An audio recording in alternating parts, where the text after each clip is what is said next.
मोर प्रिय दर्शक बंधु यही प्रश्नटी 2007 मसीहा नवोदय क्लास 6 एंट्रांस एग्जामिनेशन रे आसीथिला। प्रश्न कौन कहूँ पढ़ा तीन टी क्रमिक संख्यार समष्टि 87 एमानक भितर बृहत्तम संख्याटी बाछ। The sum of three consecutive numbers is 87 choose the greatest number. Option रे कौन सब अच्छी देखा 28 26 29 30। तीनोटी क्रमिक संख्यार समष्टि को जदि आम 3 द्वारा भाग करदे ताहले मझी संख्या मिलता है। आ बृहत्तम संख्या कौन होता है मझी संख्यार एक बड़ होता है।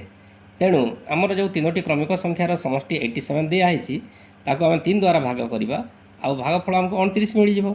आ 29 हो आमर मझी संख्या।